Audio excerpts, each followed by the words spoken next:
인사할까요? 만나 뵈니 반갑습니다. 사랑합니다. 축복합니다. 은혜 많이 받으십시오.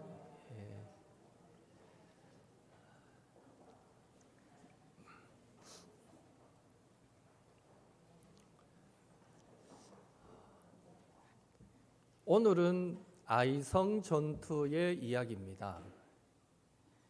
사람들은 누구나 떠올리기 싫은 기억, 삶의 기억, 흑역사가 있기 마련입니다. 누구에게나 있습니다. 오늘 이스라엘 민족에게 있어서 이 아이성의 전투가 그렇습니다. 떠올리기 싫은 기억 중 하나일 것입니다. 충분히 이길 수 있다고 생각했던 전투에서 참담한 실패를 맛보았기 때문입니다. 여러분, 아이성 전투의 패배는 죽은 사람의 숫자만 놓고 보면 별것 아닌 것 같다라는 생각이 듭니다. 전쟁에서 300명, 3,000명이 죽은 것도 아니고 죽은 사람의 숫자는 고작 36명쯤이었습니다. 생각하기에 따라 36명 정도는 아주 작은 전투력 상실 정도로 여기기 쉽다는 것이죠. 그러나 실제로는 이 아이성 전투의 패배는 별것 아닌 것이 아니라 이스라엘 민족의 입장에서는 상당히 심각한 문제였습니다.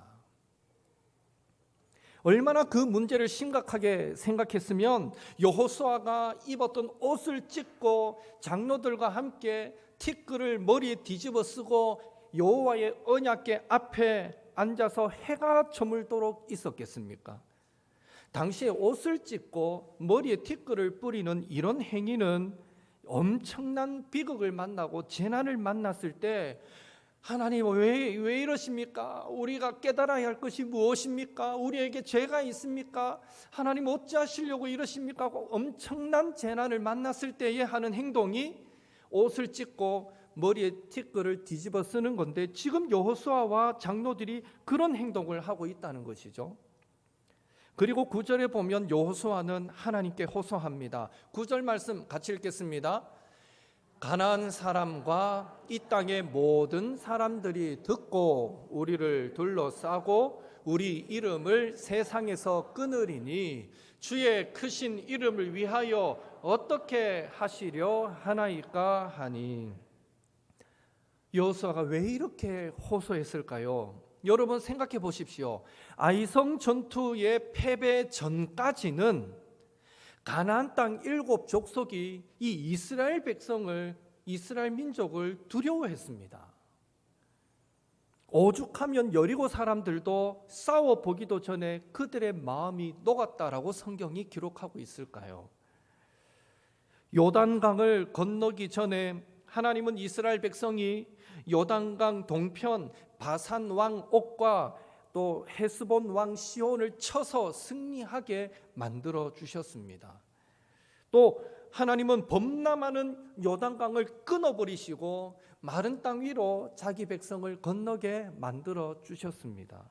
그리고 하나님은 이 이중 성벽의 난공불락의 성 여리고성을 무너지게 만드셔서, 참 생각하면 생각할수록 기가 막히는 일이잖아요.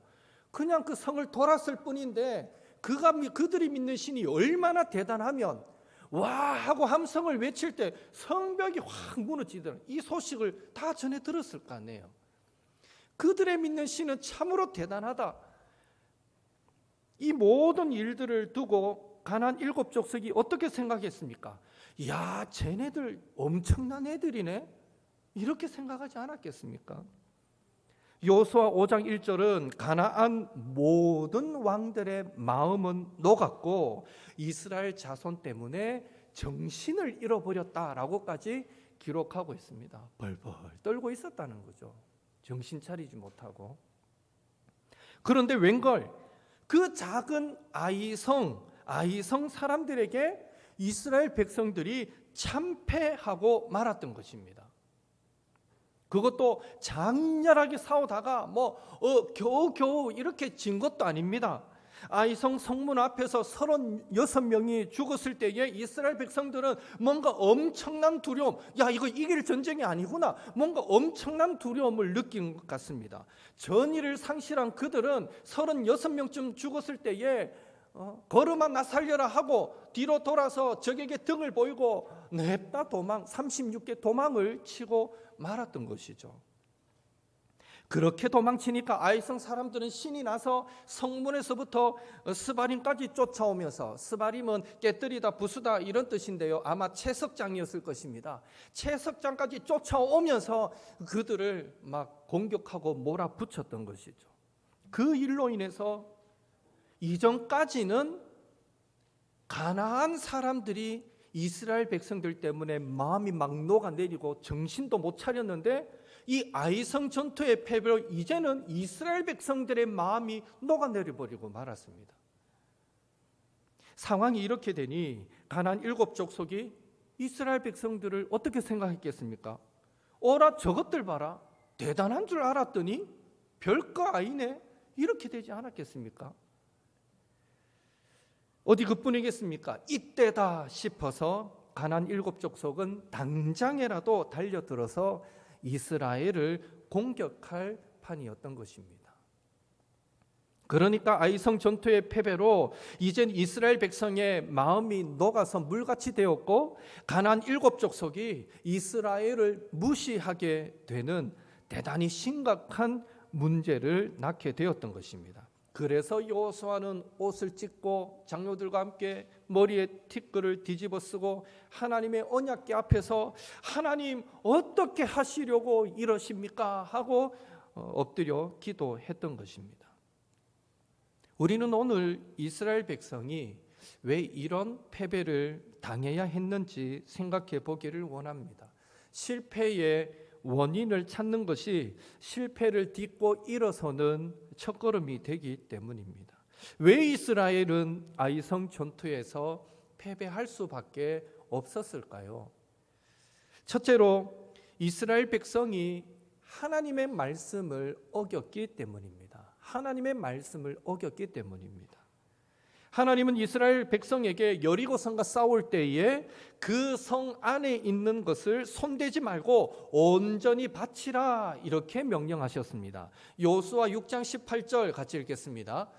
너희는 온전히 바치고 그 바친 것 중에서 어떤 것이든지 취하여 너희가 이스라엘 진영으로 바치는 것이 되게 하여 고통을 당하게 되지 아니하도록 오직 너희는 그 바친 물건에 손대지 말라.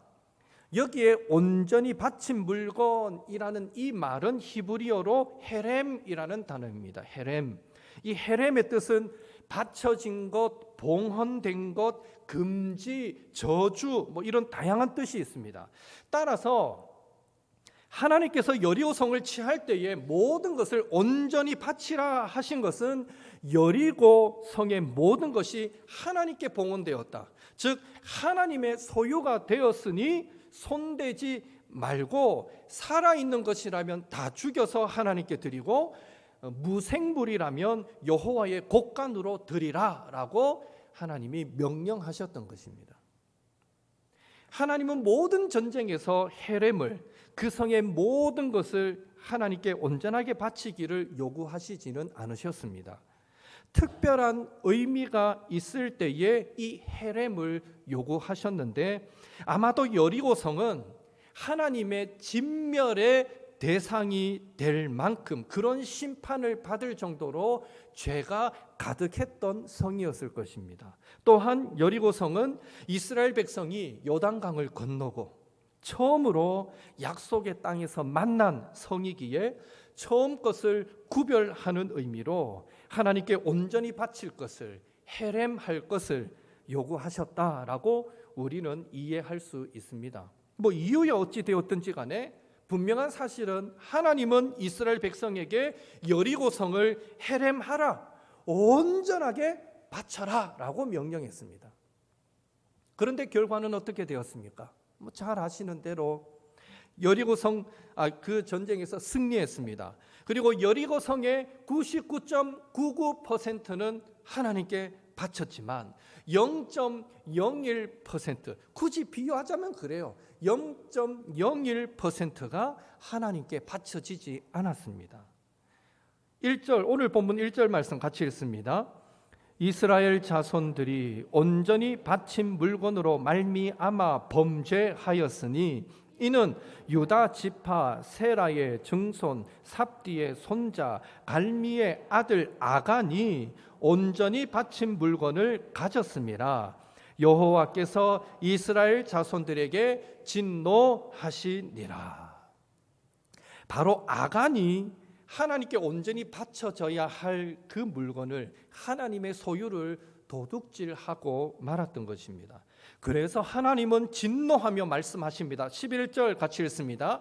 이스라엘이 범죄하여 내가 그들에게 명령한 나의 언약을 어겼으며 또한 그들이 온전히 바친 물건을 가져가고 도둑질하며 속이고 그것을 그들의 물건들 가운데에 두었느니라. 무슨 말입니까? 지금 하나님은 이스라엘 백성들에게 내가 지키라고 명령한 것을 너희들이 어겼다라고 지금 진노하고 계십니다. 그리고 그 하나님의 진노의 결과가 무엇입니까? 12절 같이 읽습니다. 그러므로 이스라엘 자손들이 그들의 원수 앞에 능히 맞서지 못하고 그 앞에서 돌아섰나니 이는 그들도 온전히 바친 것이 됨이라. 그 온전히 바친 물건을 너희 중에서 멸하지 아니하면 내가 다시는 너희와 함께 있지 아니하리라.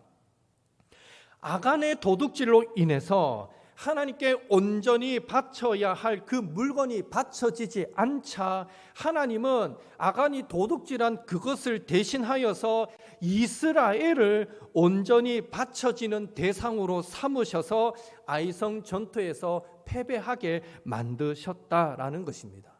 즉 하나님의 말씀을 거역한 이스라엘이 이제는 하나님의 진멸의 대상이 되고 말았다는 것입니다. 오늘 이 본문을 히브리어로 보면 헤렘이란 단어가 계속 반복됩니다. 처음에는 여리고성을 바칠 때 헤렘해라, 온전히 바쳐라 했는데 이것을 불순종하니까 그 다음에는 이스라엘 백성을 하나님은 헤렘시켜버립니다. 온전히 바쳐지게 만들어서 전쟁에서 패하게 만들죠. 이스라엘 자손만 헤렘시키는 것이 아니라 결국 여리고성에서 도둑질했던 아간, 그도 헤렘시킵니다. 헤렘이 연결되면서 온전한 하나님께 대한 온전한 순종이 얼마나 중요한가를 오늘 본문은 계속 강조하고 있습니다. 여러분, 가나안 입성을 앞두고 모세가 죽고 여호수아가 이스라엘의 지도자가 되었을 때에 하나님께서 여호수아에게 말씀하십니다. 두려워하지 말고 놀라지 말아라. 강하고 담대해라. 모세와 함께 했던 것처럼 내가 너와 함께 하겠다. 내가 너를 떠나거나 너를 버리지 않겠다. 네 평생에 너를 대적할 자가 없도록 만들어 줄 것이고 약속의 땅을 차지하게 만들어 주겠다. 하나님이 이렇게 여호수아에게 말씀하시면서 얼마나 많은 약속을 하십니까? 축복을 하십니까? 그러면서 한 가지를 당부하신 것이 있었는데 그것이 무엇일까요? 여호수아 1장 8절 같이 읽습니다. 이 율법책을 내 입에서 떠나지 말게 하며 주야로 그것을 묵상하여 그 안에 기록된 대로 다 지켜 행하라. 그리하며 내 길이 평탄하게 될 것이며 내가 형통하리라. 아멘. 하나님께서 당부하신 한 가지는 바로 여호와의 말씀을 지켜 행하라 라는 것이었습니다. 그런데 이스라엘은 여리고성 전투에서 그 한 가지 당부의 말씀을 어기고 말았던 것입니다. 여호수아 7장 21절에 보면 아간이라는 사람이 하나님이 손대지 말라고 하셨음에도 불구하고 시날산의 아름다운 외투 한 벌, 즉 오늘날로 치면 유명한 명품 가죽 코트라고 보시면 될 것 같습니다. 시날산의 아름다운 외투 한 벌과 은 200세겔과 무게가 50세겔쯤 되는 금덩이 하나를 보고는 아간이 거기에 탐욕이 생겨서 그것을 하나님의 말씀을 어기고 그것을 자신의 장막 가운데 땅 속에 감추어 버렸던 것입니다.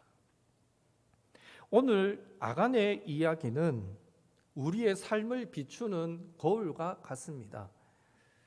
오늘 우리가 삶에서 종종 경험하게 되는 고통과 실패는 어쩌면 하나님의 말씀을 어기고 깨뜨린 데 따른 하나님의 진노일 수 있기 때문입니다.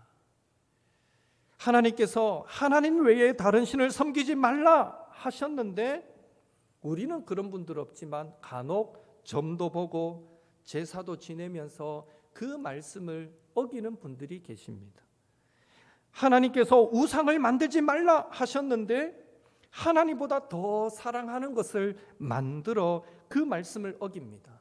하나님께서 안식일을 주일을 거룩하게 지키라 하셨는데 그것을 어깁니다. 하나님께서 내 부모를 공경하라 하셨는데 그 말씀을 어깁니다.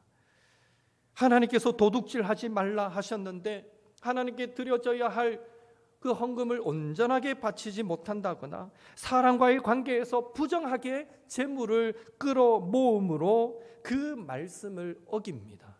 하나님께서 이웃에 대해 거짓 증거하지 말고 이웃의 것을 탐내지 말라 하셨는데 그것을 어기더라는 것입니다. 왜 성도는 종종 하나님의 말씀을 어기게 될까요? 그것은요, 우리가 마귀의 유혹을 받아서 그 정도의 잘못은 괜찮겠지, 하나님도 이 정도는 이해해 주시겠지라는 생각이 우리 안에 들어오기 때문입니다. 아간도 그랬을 것입니다. 여리고를 정복하는 과정에서 은금과 외투를 보았을 때 내가 지금 생명을 내놓고 죽기 살기로 싸워서 이 전쟁을 이기도록 만드는데 일조했는데 이 정도는 괜찮겠지, 설마 이 정도는 괜찮겠지 라고 생각했을 것입니다. 마귀의 유혹을 받아서 하나님의 말씀은 작은 것일지라도 어기면 그것이 큰 죄가 된다라는 그것을 깊이 생각하지 않았던 것입니다. 오늘 우리도 마찬가지입니다. 때론 하나님께서 기뻐하시지 않으실 것을 알면서도, 그것을 하면 안 된다라는 것을 알면서도 우리는 왜 어기게 됩니까? 마귀의 유혹과 속삭임에 빠져서 우리의 이성과 양심이 마비되어 죄의 심각성을 깨닫지 못하기 때문입니다. 그래서 간음하면서도 어쩔 수 없는 내 상황을 사랑의 하나님은 이해해 주실 거야 라고 생각합니다. 도둑질하면서도 내가 지금껏 얼마나 괜찮게 살아왔는데, 정직하게 살아왔는데 하나님이 이번 한 번만큼은 이해해 주실 거야 라고 생각하면서 조심스럽게 그 범죄하는 자리로 나아가게 되더라라는 것입니다. 그래서 사도 바울은 고린도전서 6장 9절 10절에서 사탄의 유혹과 시험을 받는 성도들에게 단호하게 유혹을 받지 말라, 미혹을 받지 말라라고 권면하고 있습니다. 우리 고린도전서 6장 9절 10절 같이 읽겠습니다. 불의한 자가 하나님의 나라를 유업으로 받지 못할 줄을 알지 못하느냐? 미혹을 받지 말라. 음행하는 자나 우상 숭배하는 자나 간음하는 자나 탐색하는 자나 남색하는 자나 도적이나 탐욕을 부리는 자나 술 취하는 자나 모욕하는 자나 속여 빼앗는 자들은 하나님의 나라를 유업으로 받지 못하리라. 여기에 미혹을 받지 말라, 미혹을 받지 말라라고 말씀하고 있는데 똑같은 그 구절이 갈라디아서 6장 7절에서는 스스로 속이지 말라라는 말로 번역되어 있습니다. 같은 의미입니다. 즉 미혹을 받지 말라라는 말씀은 하나님의 말씀이 아닌, 우리에게는 분명한 기준, 하나님의 말씀이 주어져 있는데 그 하나님의 말씀이 아닌 세상적인 가치관에 근거하여 자신만의 기준을 가지고 헷갈리지 말라, 흐릿하게 생각하지 말라라는 의미가 되는 것입니다. 하나님의 말씀은 선명하거든요. 분명하게 제시되는데 우리는 자꾸 내 생각을 가지고 흐릿하게 생각하고 싶어 한다는 것입니다. 그게 죄성입니다. 또한 바울은 미혹을 받는 죄에서 떠나지 않는 자는 하나님의 나라를 유업으로 받지 못한다라고 경고까지 하고 있습니다. 오늘 본문 12절에 보면 하나님께 온전히 바치는 헤렘의 삶을 살지 않으면 다시는 함께 있지 않겠다라고까지 말씀하시는 것을 우리는 보게 됩니다. 성도에게 있어서 하나님께서 함께하지 않으시고 하나님의 나라를 유업으로 받지 못하는 것보다 더 큰 재앙, 더 큰 저주가 어디 있겠습니까? 바로 이 무서운 재앙이 사탄에게 미혹당하는 것에서부터 시작된다라는 것을 우리는 기억해야만 하는 것입니다. 그러므로 저와 여러분은 미혹을 받지 말아야 합니다. 잘못된 가치관을 가지고 스스로를 속이지 말아야 합니다. 이 정도는 괜찮겠지, 이번 한 번만큼은 괜찮겠지, 그렇게 생각하면서 하나님의 말씀을 어기지 말아야 합니다. 사랑하는 성도 여러분, 오늘 우리는 하나님의 말씀에서 떠나 있는 부분이 있지는 않는지요? 우리도 십계명 가운데 나도 모르게 깨뜨리고 살아가고 있는 부분은 있지는 않는지요? 댐이 작은 구멍 때문에 무너지듯이 우리가 무심코 하나님의 말씀을 어기고 사는 것이 우리 자신과 가정과 일터와 교회의 실패와 하나님의 진노의 원인이 될 수 있다라는 사실을 기억하시고 마귀의 유혹을, 마귀의 미혹을 받지 않도록 늘 하나님의 말씀을 읽고 기억하고 마음으로 묵상하고 순종하며 살아가시는 우리 옥토의 모든 성도님들 되시기를 예수님의 이름으로 축원합니다. 둘째로, 이스라엘 백성이 아이성 전투에서 패할 수밖에 없었던 이유는 하나님 앞에서 진실성을 잃어버렸기 때문입니다. 진실함을 잃어버렸습니다. 11절 같이 읽습니다. 이스라엘이 범죄하여 내가 그들에게 명령한 나의 언약을 어겼으며 또한 그들이 온전히 바친 물건을 가져가고 도둑질하며 속이고 그것을 그들의 물건들 가운데에 두었느니라. 여기 11절에 의하면 하나님은 아간 한 사람의 범죄를 이스라엘 전체의 범죄로 여기시는 것을 알 수 있고요. 그 범죄가 하나님의 것을 도둑질하며 하나님을 속인 것이다 라고 말씀하고 있습니다. 여러분, 여기에 속였다라는 말은 어떤 의미입니까?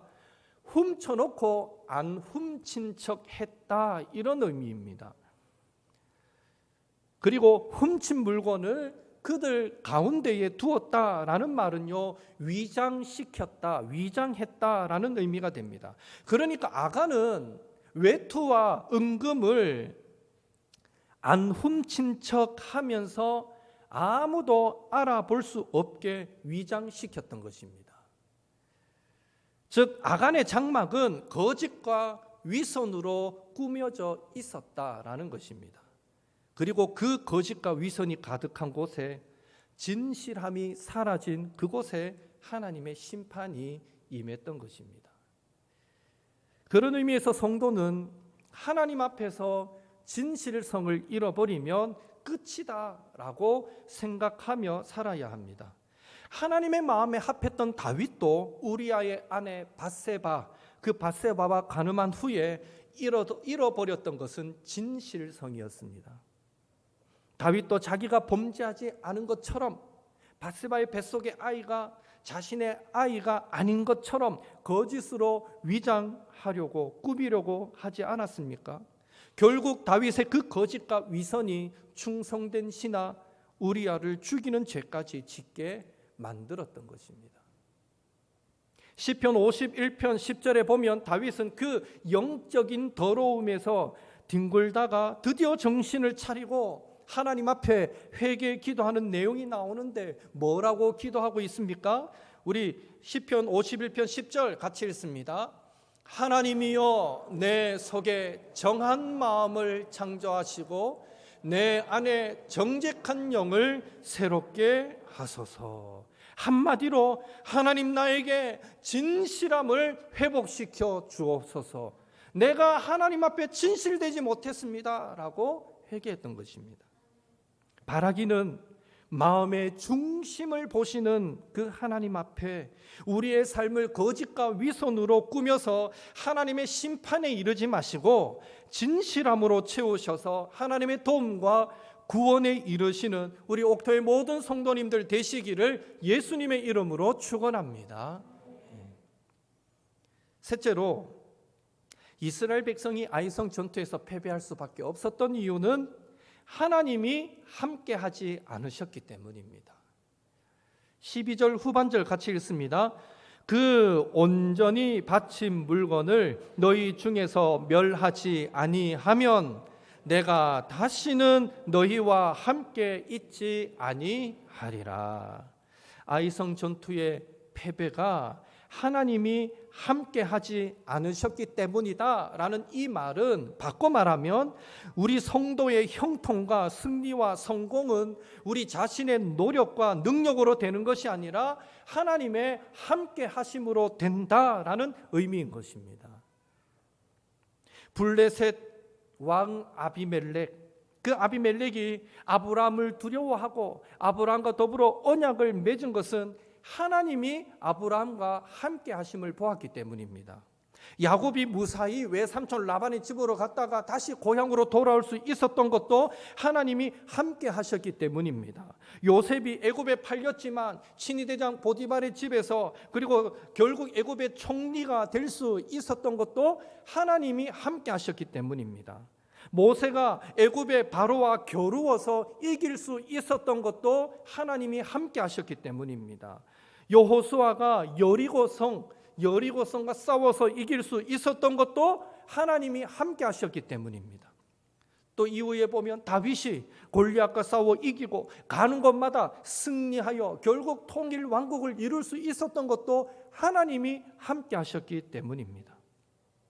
바라기는 저와 여러분도 하나님의 함께 하심으로 형통한 자들이 되시기를 예수님의 이름으로 축원합니다. 그렇다면 하나님의 말씀을 어기고 진실함을 잃어버려서 하나님께서 함께 하시지 않는 상황에 처하게 되었을 때, 그것을 깨닫게 되었을 때 우리 성도는 어떻게 해야 합니까? 두 가지를 말씀드리고 싶습니다. 먼저는 빨리 그 실패의 자리에서 일어나야 합니다. 10절 말씀 같이 읽겠습니다. 여호와께서 여호수아에게 이르시되 일어나라, 어찌하여 이렇게 엎드렸느냐.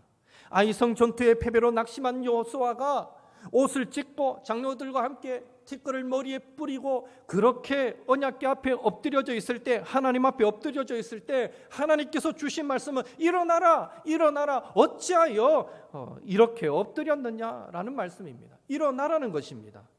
하나님은 저와 여러분이 실패 자리에 주저앉아 있는 것을 원하지 않으시고 다시 일어나기를 원하십니다. 실패 자리에서 내가 이러면 안 되지, 다시 회복해야지, 정신을 차리고 일어나면 하나님은 제 도약의 은혜를 베풀어 주시는 것입니다. 그 다음으로 우리가 실패 자리에서 일어났으면 내가 이러면 안 되겠다라는 분명한 깨달음을 얻었으면 우리는 죄를 제거해야 합니다. 13절 같이 읽겠습니다. 너는 일어나서 백성을 거룩하게 하여 이르기를 너희는 내일을 위하여 스스로를 거룩하게 하라. 이스라엘의 하나님 여호와의 말씀에 이스라엘아 너희 가운데에 온전히 바친 물건이 있나니 너희가 그 온전히 바친 물건을 너희 가운데서 제하기까지는 내 원수들 앞에 능히 맞서지 못하리라. 스스로를 거룩하게 하라. 죄를 너희 가운데서 제거하라. 죄를 제거하여 거룩하게 되는 것, 철저한 돌이킴이 따르는 참 회개를 원하시는 것입니다. 그래서 여호수아는 아간을, 그 범죄했던 아간을 골짜기로 데리고 가서 그를 돌로 쳐서 죽이고 그 숨겼던 모든 것을 다 불태우고 그 위에 돌 무더기를 쌓고는 아골 골짜기라고 이름을 붙였습니다. 아골 골짜기의 뜻은 괴로움의 골짜기, 고통의 골짜기입니다. 여러분, 이스라엘 백성이 아간의 자녀와 가족이 지켜보는 가운데 동족이었던 그를, 어제까지 함께 전쟁하고 피 흘리고 싸웠던 그를 돌로 쳐 죽일 때 그들의 마음이 편했겠습니까? 그들의 마음이 얼마나 아팠겠습니까? 그래서 그곳을 아골 골짜기, 괴로움의 골짜기라고 불렀던 것입니다. 이는 성도가 죄를 제거하여 거룩하게 되는 것, 철저한 돌이킴이 따르는 참된 회개를 하는 것이 얼마나 힘들고 괴롭고 고통스러운 과정인가를 잘 보여주고 있습니다. 회개는 그냥 되는 게 아니라는 것입니다. 중요한 사실은 그러함에도 불구하고 죄를 회개하는 아골 골짜기는 저와 여러분의 삶에 반드시 있어야 한다라는 것입니다. 왜냐하면 하나님은 그 아골 골짜기를 결국 소망의 문으로 삼으시기 때문입니다. 호세아 2장 15절 같이 읽겠습니다. 거기서 비로소 그의 포도원을 그에게 주고 아골 골짜기로 소망의 문을 삼아 주리니 그가 거기서 응대하기를 어렸을 때와 애굽 땅에서 올라오던 날과 같이 하리라. 아골 골짜기로 소망의 문을 삼아 주리니, 하나님은 자신을 쳐서 죄를 제거하고 하나님의 뜻에 복종하려는 그 아골 골짜기를 통해서 우리 믿음의 순수성을 회복시켜 주시고 소망의 자리로 나아가게 만들어 주시는 것입니다.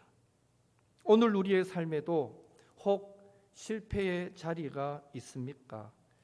만약 있다면 그 실패의 자리가 하나님 앞에 다시 일어서서 아골 골짜기의 괴로움이 있더라도 죄를 회개하고 믿음의 순수성을 회복함으로 소망의 문으로 들어가는 축복의 자리가 될 수 있기를 예수님의 이름으로 축원합니다. 우리 함께 기도하겠습니다. 나눈 말씀 붙들고 기도합니다. 하나님의 말씀을 지켜 행하며 살게 하소서. 하나님 앞에서 우리의 삶을 거짓과 위선이 아닌 진실함으로 채우며 살게 하소서. 아골 골짜기의 괴로움이 있더라도 죄를 회개하고 믿음의 순수성을 회복하여 하나님의 함께하심의 복을 누리며 살게 하소서. 하나님, 우리도 늘 이렇게 아름답게 주님과 동행하는 주의 백성 삼아 주옵소서. 우리 오늘 받은 말씀 붙잡고 함께 합심해서 기도하겠습니다. 사랑의 하나님, 오늘 저희들 아이성 전투의 패배, 그 원인이 무엇인가, 그리고 그 해결 방법이 무엇인가를 말씀을 통해서 살펴보았습니다. 아버지여, 하나님이 우리에게 지켜 행하라고 주신 분명한 말씀이 있는데, 하나님 우리에게 맡겨주신 분명한 사명이 있는데, 하나님 나도 모르게 그 말씀에서 멀어져 버리고 나도 모르게 그 사명을 뒤로 한 채 살아오며 살아왔지는 않았습니까? 주여, 간절히 소망합니다.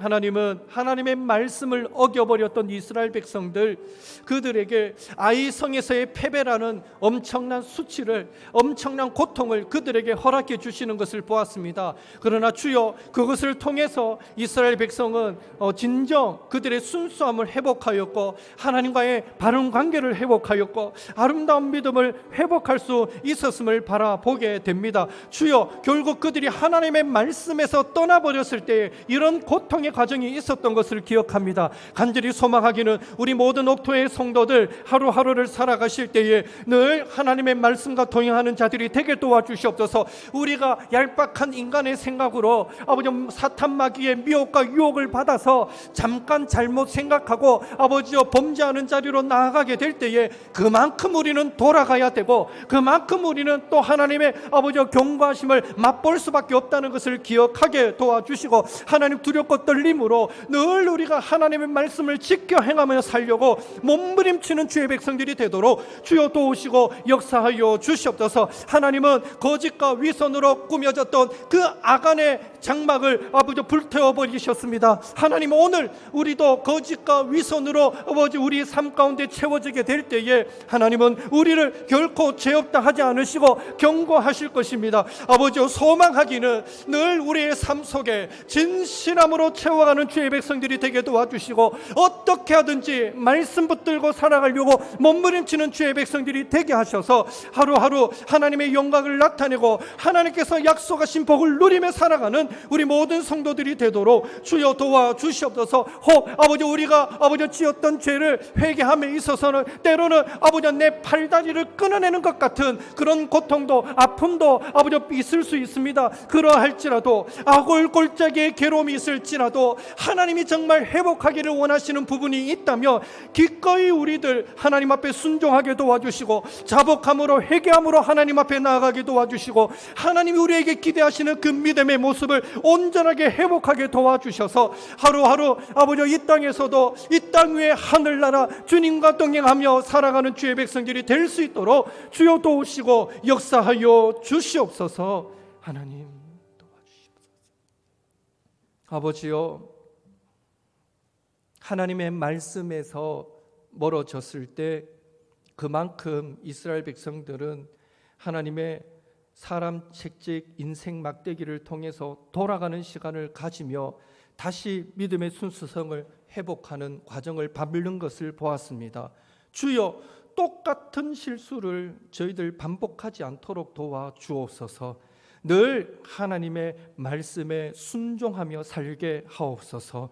우리 안에 늘 거짓과 위선이 아닌 진실함으로 채우며 살게 도와주옵소서. 그리하여 믿음의 순수성을 회복함으로 하나님의 함께하심을 우리 삶 속에 늘 누리며 살아가는 옥토의 모든 성도들이 되도록 주여 도우시고 역사하여 주시옵소서.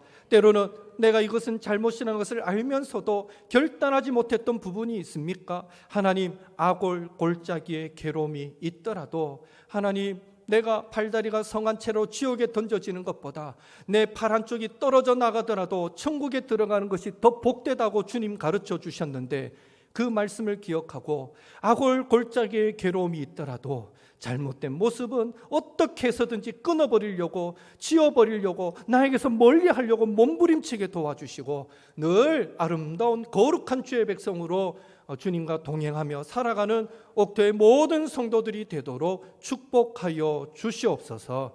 예수님의 이름으로 기도하옵나이다. 아멘.